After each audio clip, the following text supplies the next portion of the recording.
Salut les amis, c'est Bababert et je viens vous présenter un personnage fabuleux. Fabuleux.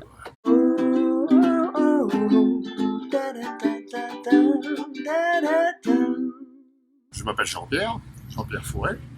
Je suis un ancien libraire, breton. Ancien parce qu'il y a 2 mois, j'ai arrêté ma petite librairie. Contraint et forcé par le propriétaire qui me prenait sur local.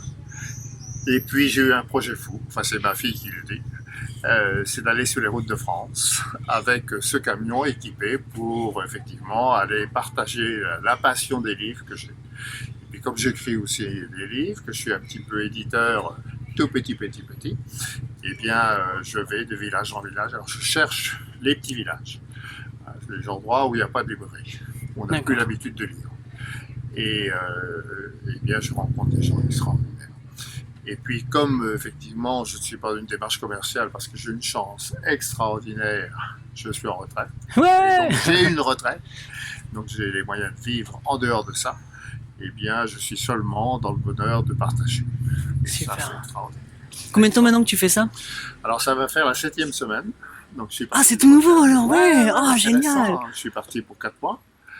Et donc là, j'ai fait le Poitou, l'île de Ré, la région de Saint-Pons-Thomières, donc Narbonne, Lot-et-Garonne. Donc cette semaine, je termine dimanche ici. Et puis la semaine prochaine, les Landes. D'accord. Voilà, et puis après, je vais repartir en Bretagne. Et en septembre-octobre, je fais l'Ardèche, etc., la Drôme. Enfin, bon. Ouais, donc un petit tour de France, génial. Et je découvre. Alors petite question, donc bon déjà t'es éditeur, donc tout écrivain volontaire qui aurait un rêve un jour d'éditer peut te contacter. Absolument. Voilà, donc absolument. Et c'est édition de Matignon. Édition de Matignon, du nom de mon village de l'École d'Armor, qui a donné son nom à l'hôtel Matignon. Je précise toujours. Oh waouh, merci l'histoire. Pour qu'il n'y ait pas de confusion. Mais effectivement, bon, il faut savoir que j'édite, effectivement, tout petit éditeur, mais je ne distribue pas. D'accord. En dehors de mon camion et sur Internet. Donc, bien sûr, ça peut l'aider. Mais j'ai inventé un système qui plaît bien aux petits auteurs. Super, parfait. Pourvu qu'ils prennent un peu le temps d'aller démarcher les libraires, bah, ça peut convenir à tout le monde. Parfait. Voilà. Donc on va laisser ton contact à la fin. Par contre maintenant, donc ce tour qui est un petit peu fou, parce que c'est un pari fou que tu as fait, quelle a été la surprise pour toi? Qu'est-ce que tu as vécu que tu t'y attendais pas du tout? Ce sont les rencontres. C'est un peu ce que je te disais tout à l'heure. Les rencontres parce que plein d'inattendus. Plein d'inattendus. Parfois sur des livres. Quelqu'un qui dit « Ah, vous l'avez !» Et de fil en aiguille, eh bien, on parle de l'auteur, on parle peut-être du lieu, on va parler de la période historique. Ou bien des gens qui disent « Ah, breton !» Bon, ce matin. Ah, tiens, vous êtes de Matignon. Et il a mis sa voiture, il est venu parler de gens que je connais. Non, et puis ce que j'aime bien aussi, c'est de faire découvrir aux jeunes et parfois aux enfants, dans les campings, je le fais souvent, la passion du livre.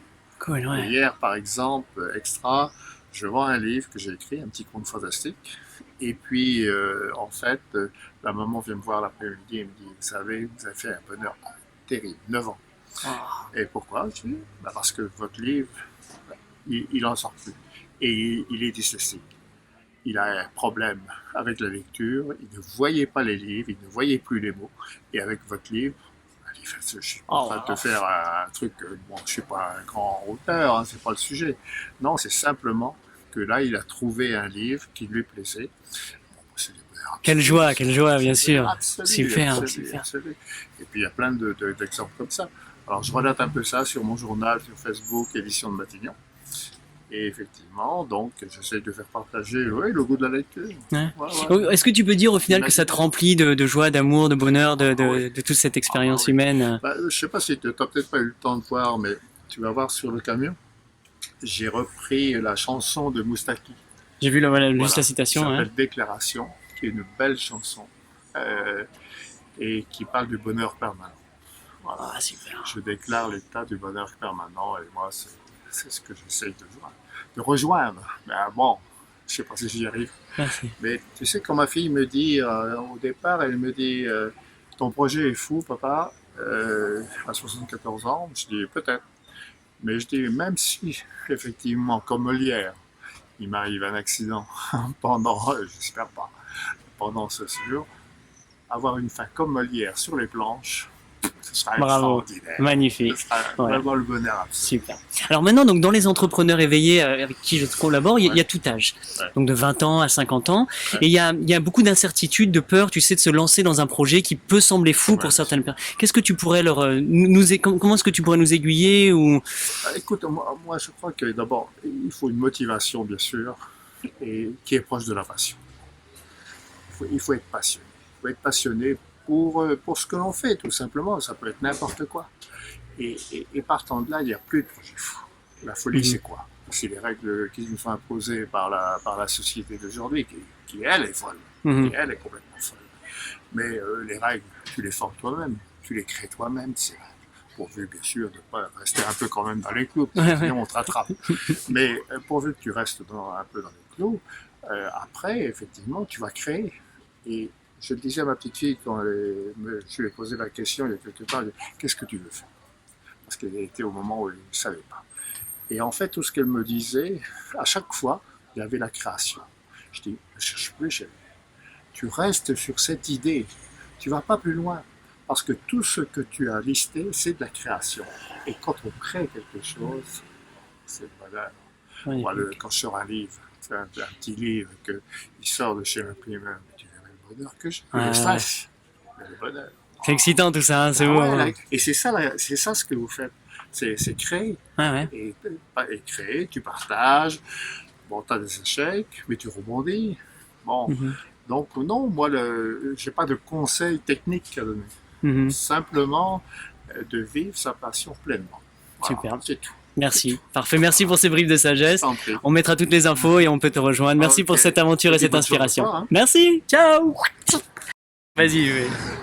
Oui, non, ce que je dis, c'est effectivement pour moi, c'est nouveau. C'est très nouveau. Déjà, mon expérience de libraire à ma retraite, c'était un peu nouveau. Hein, c'était sympa, une bouquinerie. Bon. Mais là, je disais, le fait de partir, je vais que dans les campings.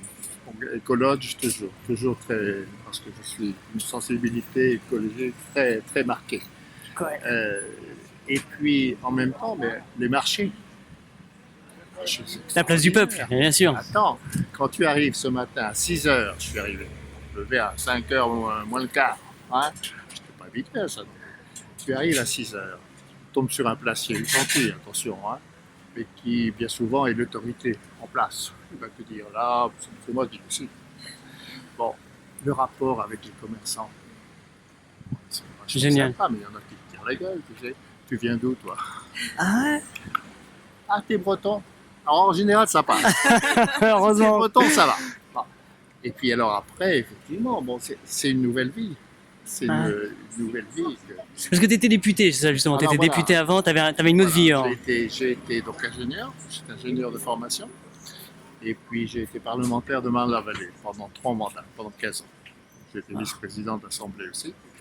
Et puis après, donc, j'ai été journaliste à Témoignage chrétien, un journal très engagé, donc des chrétiens de gauche.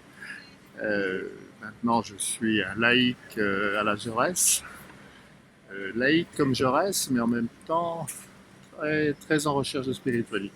Super. Moi, je suis vraiment, et c'est pour ça que là-bas j'ai des livres de développement personnel, parce que mon ex-compagne, avec qui on est resté très très amis, a écrit des livres de développement personnel et elle m'a beaucoup appris. Ah, génial. Beaucoup appris sur le lien à la nature, le lien à des valeurs que je voyais de très très loin. Est-ce que tu peux dire que c'est une nouvelle vie pour toi en fait qui recommence là parce que... oui, tu peux le dire. Ah ouais, c'est vraiment ça. Cool. Et c'est pour ça que quand ma fille me dit t'es fou papa, elle a raison. De certains côtés, t'es fou en ce sens que par rapport aux normes, par rapport même à ton ancienne vie, à ton je passé. suis en train de refaire autre chose, une nouvelle vie. 74 ans, il n'y a pas d'âge en fait, c'est ça. Voilà. Ah ouais. Je suis en forme, non? Est-ce que tu peux dire que t'es plus épanoui qu'avant, que grâce à ça, il y a quelque chose de nouveau pour toi Oui. Ouais. Avant, si tu veux, j'avais le stress du lendemain. Le stress relatif, attention, il faut toujours relativiser, mais quand même, de la propriété, par exemple. Maintenant, je ne suis plus du tout dans la propriété. Moi, le patrimoine, j'en ai pas. parce que j'ai tout donné. J'ai aucun patrimoine, si. Ton camion, t'as des bras, magique. Pourtant, c'est extra. C'est extra. Et le partage des livres et de l'écriture.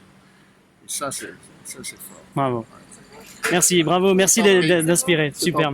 Allez, très belle journée à toi. Ciao, merci. Même chose à vous. Hein. Merci. Et succès. Hein. Merci.